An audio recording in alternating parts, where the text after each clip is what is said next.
It was impossible for him to gather together the 100 pesos. ये उसके लिए असंभव था कि जो पोस्ट मास्टर था उसके लिए असंभव था कि वो पूरे 100 पैसोज इकट्ठा अपनी सेल दम पे दे दे। बहुत ज़्यादा होते थे 100 पैसोज के मतलब थे ना, उसके लिए बहुत ज़्यादा पैसा था ये। So he was able to send the farmer only a little more than half. तो इसलिए वो सब लोगों से मांग के भी आधे से कुछ ज़्यादा इकट्ठा कर पाया। 100 पैसोज उससे मांगे थे तो 100 पैसोज का हाफ हो गए 50 पैसोज, 50 से थोड़ा सा ज़्यादा मतलब 70 पैसोज इकट्ठा कर पाया था वो सबसे मांग के, अपनी सैलरी भी दे के। He put the money in an envelope address to Lencho and with letters containing only single word as a signature God. और उसने उस पैसे को लिया और लिफाफे में डाल दिया और उस पर सिग्नेचर कर दिया गॉड, भगवान के नाम से। The following Sunday Lencho came bit earlier than usual to ask if there was a letter for him. तो अगले दिन क्या होता है, लेंचो कुछ थोड़ा जल्दी आ जाता है, बाकी लोग नहीं आते, उससे जल्दी आ जाता है और पूछता है कि क्या मेरे लिए कोई पत्र आया है। It was the postman himself who handed the letter to him while the postmaster experiencing the contentment of a man who has performed a good deed looked on from his office. तो postmaster तो जो Lencho आता है post office में, तो जो post master होता है वो अपने हाथ से खुद उसको लेटर देता है। ठीक है, ठीक है। Lencho showed not the slightest surprise on seeing the money. Lencho को बिल्कुल चौंकता नहीं है कि मैंने तो भगवान से पैसे मांगे थे, भगवान ने पैसे भेज भी दिए, बिल्कुल भी चौंकता नहीं है क्योंकि उसका पक्का भरोसा था भगवान पे। Such was his confidence but he became angry when he counted the money. उसका कॉन्फिडेंस, उसका आत्मविश्वास इतना ज़्यादा था कि उसको भगवान ने से उसने पैसे मांगे तो भगवान ने भेज ही देंगे, और भेज भी दिए भगवान ने।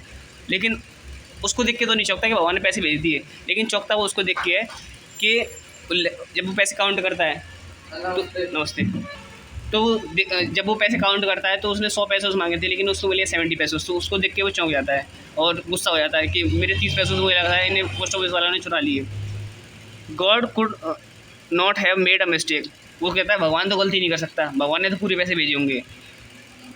Nor could he have denied Lencho what he had requested. और ना ही ये वो भगवान जो है, ना तो भगवान गलती कर सकते हैं और ना भगवान मना कर सकते हैं जितने पैसे मैंने मांगे उससे कम देने के लिए। भगवान के पास तो बहुत सारे पैसा है, ना तो वो मना कर सकते हैं। इमीडिएटली तुरंत Lencho went up to a window to ask for paper and ink. तुरंत जहाँ पे पोस्ट ऑफिस में एक विंडो होती है वहाँ पे पत्र लिखने के लिए स्याही मांगता है, वो कागज़ मांगता है, वो पत्र लिखना है, तुरंत जाता है भाग के। On the public writing table, public writing table यहाँ पे लोग अपने पत्र लिखते हैं। ही स्टार्टेड टू राइट, और अपना पत्र लिखना शुरू कर देता है। With much wrinkling of his bro, और उसकी भौं चढ़ी हुई थी, भौं चढ़ी मतलब गुस्से में वही इंसान होता है तो उसकी आईब्रोज चढ़ी जाती ना, हाँ, तो बहुत गुस्से में पत्र लिखता है। Caused by his effort he had to make to express his ideas. When he finished he went to the window to buy a stamp which he licked and then affected to envelope with a blow of his fist. Licked मन होता है चाटना, ऐसा होता है कोई कागज मुड़ता नहीं, खुलता नहीं है तो उसको हम चाटते हैं ना मुँह से, और फिर उसको फ्लिप करते हैं। तो इस तरीके से वो उस कागज़ को, पत्र को थोड़ा सा हम अपनी टंग से जीभ से टच करता है और उसको इस पर स्टैम्प लगा देता है, उसको एनवेलप में रख देता है, लिफाफे में रख देता है, और अपने मुट्ठी से इसको ऐसे कस के दबा भी देता है ना। The moment the letter fell into the mail box the post master went to open it. जैसे ही वो उस पत्र को जो भगवान के लिए उसने द्वारा लिखा है, तो जैसे ही वो डालता है उस मेल बॉक्स में, उसके जाने के तुरंत बाद पोस्ट मास्टर जाता है कि इसने थैंक यू लिखा होगा मेरे लिए, हमने भगवान पैसे भेजे इसको, है ना। तो वो जाता है, इट्स सैड, उसमें लिखा था गॉड भगवान of the money that I asked for only 70 pesos reached me.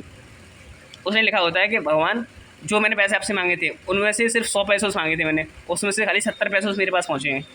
Send me the rest, बाकी बचे हुए पैसे भी मेरे पास भेज दो। I need it very much, मुझे इसकी बहुत ज़्यादा ज़रूरत है, बहुत ज़्यादा ज़रूरत है, फसल बर्बाद होगी उसकी। But don't send it to me through the mail, लेकिन मुझे इस बार भेजो ना तो पोस्ट ऑफिस के थ्रू मत भेजना। Because the post office employees are bunch of crook Lencho, क्योंकि पोस्ट ऑफिस के जितने भी कर्मचारी हैं सब गद्दारों का समूह है। ब्रंच ऑफ क्रूक का मतलब होता है गद्दारों का समूह, लेंचो उसमें लिख देता है लेंचो। ठीक है, यहीं तक चैप्टर खत्म हो जाता है। मतलब पोस्ट ऑफिस वालों ने तो उसको सब लोगों ने मिलकर पैसे इकट्ठा करके भेजे, लेकिन उसने क्या भेजा कि पोस्ट ऑफिस वाले मेरे पैसे खा गए, 70 पैसे पहुँचे मेरे पास तक, 30 पैसे वो खा गए, इसलिए यही चैप्टर होता है बस। ठीक है।